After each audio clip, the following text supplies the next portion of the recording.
श्री शिवाय नमस्तुभ्यम। हम सबको पता है कि 24 मार्च को होलिका दहन का बहुत ही प्यारा सा दिन है। और अगर आपके घर में बीमारियां बहुत ज़्यादा है, परेशान हो गए हो दवा करा करा करके, दवा खा के, और कोई भी दवा आपको असर नहीं कर रही है, लोग बीमार बहुत पड़ते हैं आपके घर के, तो ये वीडियो आपके लिए है। बस कुछ नहीं करना है, आपको एक मुट्ठी होलिका की राख चुपचाप ला के घर में गिरा देना। चाहे वो कितनी पुरानी बीमारियां होंगी, कितनी बड़ी बीमारियां होंगी आपके घर से, वो बाहर ज़रूर जाएंगी। बहुत स्पेशल, बहुत ही प्यारा सा उपाय है, आप सभी लोगों को ज़रूर से ज़रूर करना है। अगर आप चूक गए तो फिर सीधा 1 साल आपको इंतज़ार करना पड़ेगा। इसलिए कह रहा हूँ वीडियो को ज़्यादा से ज़्यादा लोगों तक शेयर भी करिएगा, ठीक है ना।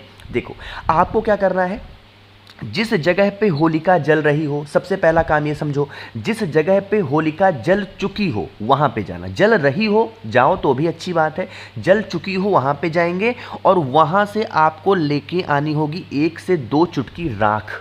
जो होलिका की राख होगी ना, आप ध्यान ये देंगे, जब होलिका जलती है ना, इसमें बहुत ही मोटी मोटी सी लकड़ियाँ होती हैं। तो कोई ज़रूरी नहीं कि आप अगले दिन जब सुबह राख को लेने के लिए जा रहे हो तो वो राख ठंडी मिले आपको, नहीं, वो राख के अंदर आपको आग मिलेगी। तो जब राख को उठाना, बहुत ध्यान से उठाना, क्योंकि आग आपके हाथों में लग सकती है, ठीक है। 1 से 2 चुटकी राख लेंगे। साथ ही साथ आपको 5 नमक के टुकड़े लेने होंगे। कितने लेने हैं? सिर्फ 5, वो भी खड़ा नमक का टुकड़ा। यहीं पे सारी प्रॉब्लम होती है, भैया खड़ा नमक नहीं मिलेगा, नहीं मिलेगा। अब होलिका का टाइम आ रहा है ना, हर किराना स्टोर पे आपको खड़ा नमक मिलेगा ही मिलेगा, ठीक है, जाना मिल जाएगी। तो 5 टुकड़े लेंगे, किसके? खड़े नमक के। इसको लेने के बाद में आपको लेनी होगी 1 चुटकी राई, और वो भी पीली सरसों लेना है, पीली राई लेनी है, काली वाली नहीं लेनी, पीली राई लेंगे। इन तीनों चीज़ों को लेने के बाद में किसी छोटे से कपड़े में, लाल कपड़ा हो, सफ़ेद कपड़ा हो, बस वो साफ सुथरा कपड़ा होना चाहिए। उसको लेने के बाद में उसको लेंगे जब, तो उसकी राख आपको थोड़ी थोड़ी करके पूरे घर में आपको ले जा करके छींट देनी है। अपने हाथों से निकालना नहीं, जब कपड़ों में रखोगे ना, हल्का हल्का कपड़े को हिलाओगे ना, तो उसकी राख नीचे गिरेगी, ठीक है ना, समझ रहे हो। तो उसकी राख को गिरा देना हल्का हल्का करके। अब एक ही जगह पूरा मत गिराना कि पूरा घर गंदा हो जाए, बहुत ही हल्का हल्का गिराना। और बाकी बचे हुए चीज़ों को बिना किसी को बताए किसी भी गुप्त स्थान पे आपको अपने घर में किसी भी कोने में छुपा देना। जब तक वो राई, जब तक वो नमक, जब तक वो राख आपके घर में रहेगी, बीमारी कभी आपके घर में प्रवेश नहीं करेगी, निगेटिव एनर्जी आपके घर से बाहर चली जाएगी और आपको पता भी नहीं चलेगा। बहुत स्पेशल, बहुत ही प्यारा सा उपाय है, आप सभी लोगों को आज करना होगा। सुबह करना चाहो सुबह करो, रात में करना चाहो रात में करो, कभी भी कर सकते हैं, कोई इशू नहीं है, कोई दिक्कत नहीं है, ठीक है। समझे आप मेरी बात को। तो पहले उपाय की हमने बात की है, आगे बढ़ते हैं अब इस वीडियो के हम लोग अपने दूसरे उपाय की तरफ। और ये जो दूसरा उपाय है, ये भी आपके घर की नकारात्मक ऊर्जाओं को दूर करने के और आपके फैमिली में, परिवार में बहुत सारी खुशियों को लाने के लिए है, बढ़ाने के लिए, ठीक है। इसका भी तरीका सेम है, बस थोड़ा सा आपको नियम यहाँ पे चेंज करना है। क्या करना है सुनिएगा। आपको यहाँ पे स्क्रीन पे दिख रहा होगा, तो होलिका जल रही है। आपको फिर वही काम करना है, जहाँ पे होलिका जल चुकी हो वहाँ पे जाएंगे और 1 चुटकी होलिका की राख लेंगे। कितनी? मात्र 1 चुटकी होलिका की राख लेंगे। इस राख को एक तांबे के लोटे में जल भरना, ठीक है। जल के अंदर उसी 1 चुटकी होलिका की राख को डाल देना, ठीक है। डालने के बाद में आपके घर में वर्तमान समय में जितने भी सदस्य रहते हों, एक बार उन सभी लोगों से एक बार इस कलश को टच करा लेना, स्पर्श कराएंगे, छुआ लेंगे। छुआने के बाद में आपको इस कलश को लेके पूरे घर में घूम लेना। घूमने के बाद में इस कलश का पूरा जल लेकर के महादेव के शिवलिंग के पास जाएंगे और जल को महादेव के शिवलिंग के ऊपर कुंदकेश्वर महादेव के नाम से समर्पित करेंगे। कौन से महादेव? कुंदकेश्वर महादेव के नाम से समर्पित करेंगे। ये होलिका की राख वाला जल बहता हुआ जलाधारी से नीचे गिरेगा। इस जल को यहाँ से रोक लेना, ठीक है। रोकने के बाद में इस जल को लेके आप अपने घर जाएंगे, फिर वही काम करेंगे। जितने भी रूम होंगे, जितने भी कमरे होंगे, उन सभी स्थान पे आपको इस जल का छिड़काव कर देना है कुंदकेश्वर महादेव के नाम से। होलिका की राख की भस्म जो भी व्यक्ति लोटे में डाल करके होलिका के दिन या अगले दिन महादेव के शिवलिंग के ऊपर समर्पित करके और उसका जल घर में छींट देता है, तो घर में आपके पॉजिटिव एनर्जी बनी रहती है, कोई भी दिक्कत घर में नहीं आती। जिन वजह से आपके घर में लड़ाइयाँ, झगड़े, क्लेश, इस तरीके से भावना बनी रहती है, वो सारी समस्याएं आपके घर से बाहर ज़रूर जाती हैं, ठीक है।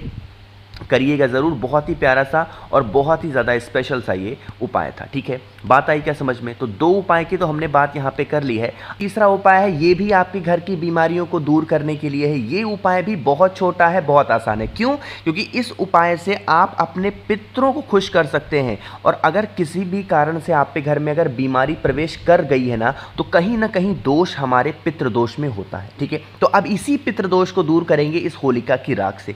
फिर आपको वही काम करना होगा बीमारी को दूर करने के लिए। जहाँ पे होलिका जल चुकी हो वहाँ पे जाएंगे और 1 से 2 चुटकी होलिका की राख को लेकर के आएंगे। ठीक है, लेके आना। और आप अपने घर में जहाँ पे पीने का पानी रखते हो, मटका रखते हो, परिंदा रखते हो, नल हो, टोटी हो, जहाँ पे पीने के लिए पानी लेते हो ना, उस स्थान पर एक लोटे में कोशिश करेंगे मिट्टी का बर्तन हो, कोई भी मिट्टी का बर्तन हो, उसमें लेंगे, जल भर लेना। जल के अंदर थोड़ा सा गंगा जल डाल देना, 1 से 2 बूंद गंगा जल डालेंगे और आपको वही 1 चुटकी जो होलिका की राख है इसी कलश के अंदर डाल देंगे अपने किचन में जहाँ पे पीने का पानी रखते हैं। इस कलश को ढक करके रख देंगे, पूरी रात रखा रहने दो। अगले दिन जब कभी भी आप सो करके उठें, इस कलश को उठाएं। स्नान वगैरह करने के बाद में जो इंसान आपके घर में बीमार पड़ा हुआ है, पहले तो उसके सर से लेकर के पैर तक आपको 7 बार घुमाना होगा। कितनी बार घुमाओगे? 7 बार, 7 टाइम्स घुमाएंगे।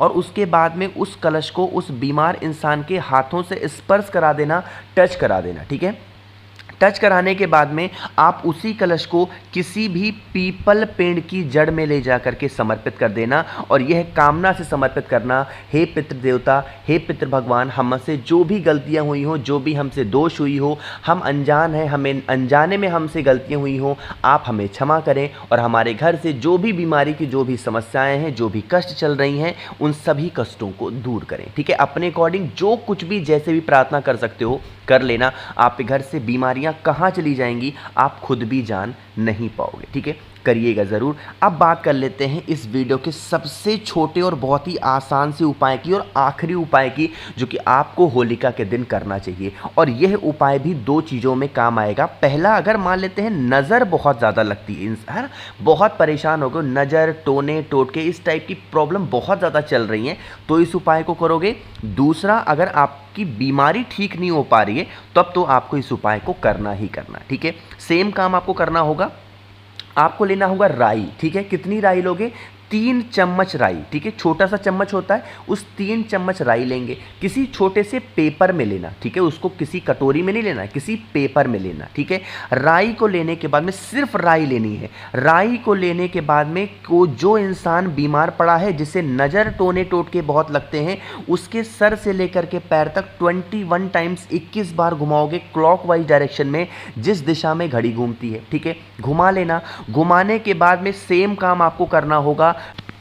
घुमाने के बाद में आपको फिर वही काम करना है, थोड़ा सा धान ले लेना। अगर धान मिल जाए तो बहुत अच्छी बात है, धान नहीं मिलता, कोई भी अनाज का टुकड़ा लेना, 1 से 2 दाने लेना। और फिर उसको लेके जाएंगे जहाँ पे होलिका जल रही हो, वहाँ पर अग्नि में ले जा करके प्रज्वलित करेंगे। जहाँ पे जल रही हो, जल चुकी हो अब वहाँ पे नहीं करेंगे, जहाँ पे जल रही हो वहाँ पे कर देंगे। आपकी जो भी प्रॉब्लम होगी ना, जो भी समस्याएं होंगी, नज़र, टोने, टोटके, हाय, सभी की सारी समस्याएं आपकी दूर ज़रूर हो जाएंगी। ठीक है, करिएगा। बहुत ही छोटा सा और आसान सा उपाय था।